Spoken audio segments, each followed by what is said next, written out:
Hello friends, today we're back with a new video where we're going to talk about range of motion in weightlifting. You've always been told that full ranges are better for muscle hypertrophy and gaining mass, but you'll see that new studies might suggest the opposite. So stay tuned, we're going to discuss all of this in detail. The reason I wanted to make this video today is because in one of my recent videos where I was training with Superfed, right here at Elevation Fitness, we had a chest workout together. Some of you commented that his execution of the movements was really poor. Or I don't know what. There were some negative comments because he was doing partial repetitions. And suddenly it made me a little bit taken aback because it's true that I'm used to doing full amplitudes, but I very often do partial repetitions. Generally, at the end of an exercise on certain sets, but not on all of them. So I did a bit more research on the latest studies and all that. And I noticed that there have been many videos released recently, including one from Jeff Nippard.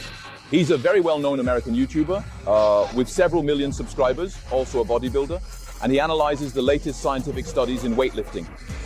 And he specifically talks about those famous partial repetitions. So we're really going to dive into all of that in detail, and you'll see that partial repetitions can sometimes be even more effective than full repetitions. But be careful, it's not necessarily for everyone, and you really need to know how to use them. A lot of new evidence suggests that not only do long and full repetitions not outperform all these other techniques, but they can also be even better than the traditional rule of full range. The full range of motion in weightlifting has always been considered an undisputed pillar.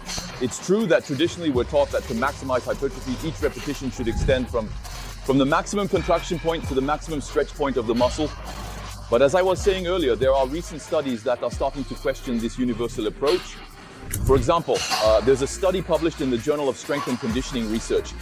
It compares the effectiveness of full range movements against partial movements on muscle development. And quite surprisingly, the results showed that partial movements, especially those performed in the stretching phase of the muscle, could be just as effective, if not more so, for stimulating muscle growth. And there's another study as well, this time in the field of applied physiology, that also looked at the effects of partial repetitions on the muscle, quadriceps. And there were participants who performed squats with varying ranges of motion. And the results really indicated that a partial range focused on the turning phase induced a hypertrophic response comparable to that of a full range. So these studies show that the traditional rule of the longer the better in terms of range of motion isn't really something absolute and universal. And what really matters is, and the continuous tension on the muscle, especially when it's stretched. And by the way, Jeff Nippard, whom I mentioned earlier in one of his latest videos, talks about this concept of long partial length, which basically involves doing partial repetitions, but focusing on the part of the movement where the muscle is most stretched. Out of the 8 studies comparing partial repetitions in the stretching phase of the muscle to partial repetitions in contraction, 7 concluded that the former were more effective for muscle growth. And only 1 study found no significant difference. And none of them, by the way, favored partial repetitions in contraction. But that's not all. There are also 5 other studies that compared partial repetitions in the stretching phase of the muscle to a full range of motion. And among them, 4 demonstrated that partial repetitions in the stretching phase of the muscle were much more beneficial for muscle hypertrophy. And only 1 study found no significant difference, and none concluded that the full range of motion was superior. So, what can we take away from these studies and conclude? It's that when we work in the stretching portion of the muscle with partial movements, we can actually achieve better hypertrophy, a better stimulus than with a full range. But that's not necessarily the case in every situation, and we'll see that right away in practical applications. So for example, with an incline press, the tradition is to do a full range where you go down to the stretch of the muscle. Of course, depending on your body type, we shouldn't push it too far either, otherwise we might hurt our shoulder. And then normally it's to extend the arm to come back, and there in that spirit of partial, in stretching so long, partial length, this is in the stretching phase, the partial part at the bottom of the movement. So that means we go all the way down and come back up to the middle of the movement, or maybe slightly higher, but not any higher. And that actually helps to maintain continuous tension throughout the muscle. Because ultimately, when you do a full range of motion, generally what we do is we extend our arms more or less so the triceps take over. And so it's like we're resting a little bit at the top of the movement. So here, no rest, the muscle stays under tension throughout the entire movement. So it's a little bit this principle of partial repetition in the stretching phase of the muscle. So once again, of course, it also depends on everyone's body type. The taller we are, the longer our limbs will be. And ultimately, the movement will be with a large range of motion. So of course, someone with really long arms won't be able to go down as much as I can. Otherwise, they might hurt their rotator cuff or shoulders. So it's not necessarily useful for some people to go all the way down.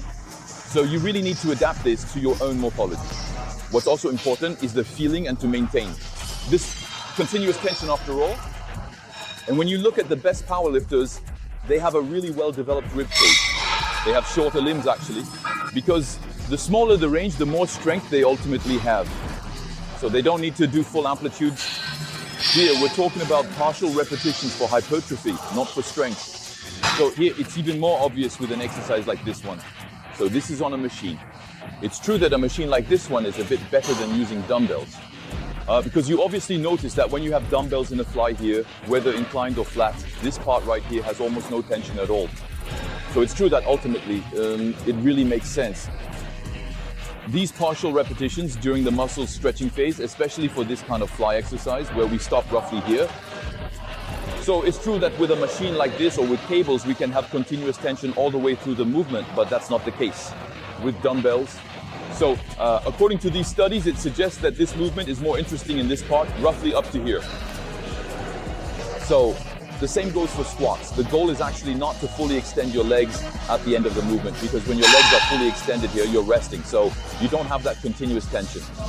So here, partial repetitions during the stretching phase would mean going down to the bottom of the movement, but of course, also depending on your ankle flexibility, so not too low either. You shouldn't let your pelvis tilt. And here, we're going to come back up before extending the legs. By the way, that's how I work most of my exercises.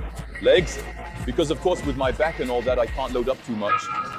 So the goal for me is to always stay under continuous tension. You'll see that if you do partial repetitions during the stretching phase of the movement.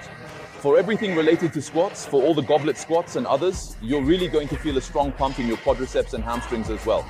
That's ultimately the most effective part, according to what these studies suggest as well. So the same principle applies to the bicep curl. Here, if I respect the partials during the muscle stretching phase, so it's the partials at the bottom of the movement, and we come back up here to 90. And here it's the same really. It makes a lot of sense because when you get to here, up to this point, there's almost no tension in the muscle either. So the partial repetitions during the muscle stretching phase would look like this at the bottom of the movement, roughly up to halfway. 3 important tips for properly performing these partial repetitions in length. First, choose a weight that you can control in both phases of the movement, in the concentric phase and the eccentric phase. Secondly, focus on the muscle sensation, especially during the muscle stretching phase. Thirdly, maintain a steady pace in your movements. As you saw, I'm really trying to maintain continuous tension throughout the entire movement and avoid any jerky movements. So now, a few practical tips for incorporating these partials in length into your training routines. So first, it's important to note that this is a technique that isn't necessarily suitable for beginners. If you're just starting bodybuilding or have only been for a few months, it is better. First, focus on learning the basic movements, full range movements. Master all of that way. Partial repetitions in length are indeed more suited for advanced practitioners, those who have a good understanding of their body, their response and their muscles to different types of training. So if you're an intermediate or advanced practitioner, or if you're really looking to break through a plateau where you're stagnating a bit, it's true that this will add intensity to your workouts. So first, here's how to proceed. You will first integrate the partials in length gradually. For example, if you're doing bench press, you can possibly perform your last 2 sets with partials in length, focusing on the lower part of the movement. And it will add a nice constant tension on your chest, as I showed you earlier, and it will further stimulate your muscle growth. With partials in length, the focus is on keeping your muscles under tension rather than on the weights you're going to lift. So it's true that you need to choose a weight that allows you to fully control your movement while of course feeling a good fatigue. Muscular, so be careful, this is a technique that can be much more demanding on your muscles and joints.